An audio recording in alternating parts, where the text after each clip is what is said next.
The morning of the first day of the revolution. This is the first day when it all began. Seeing this, I muttered to myself, "You pathetic piece of shit," and went to work late, said Zurab Kobuladze.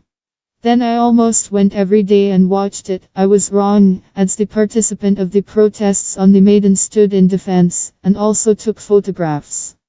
This photo shows very well the people of protest, the face covered by a scarf using threats in an educational institution, helmet, which is not what cannot defend, and the flag in the background. He described this photograph Boris Chmielewski.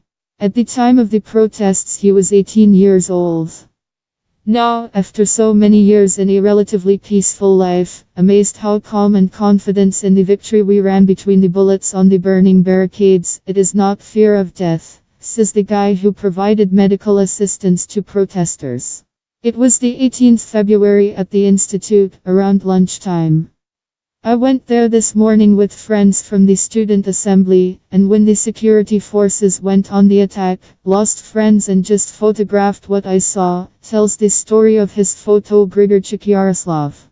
Older women hollowed pavement and passed the chain forward.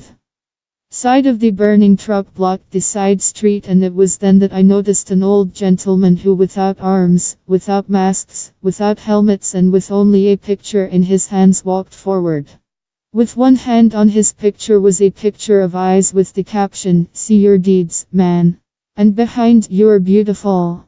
I love you," says the eyewitness of those events. These words are very warm and hindered panic. Then the lens, I noticed a cocktail, and it seemed to me that these two characters a good mix, says Assisipi. Bondarenko. Susanna Koziar also recalled the moment from the street Brushevskogo. He struck this man, this respectable and in good coat, and then found out that this baby Jacob died of a heart attack on the street. Institute, light memory, said the eyewitness of those events, one of the heroes of the heavenly honored. Yakov Zayko from Zhytomyr died of a heart attack on 18 February 2014, fleeing from the attack of Berkut on the barricade on Institutska, as reported by few media. He said that he chose this form because it did not require approvals in accordance with Russian law. The same rally, if it involves more than one person, requires the approval of at least 3 days, said the activist.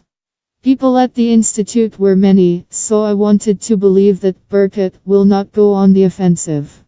Everyone cheered and started rumors about the great assistance which goes to the Maidan, says Mr. Mazarenko.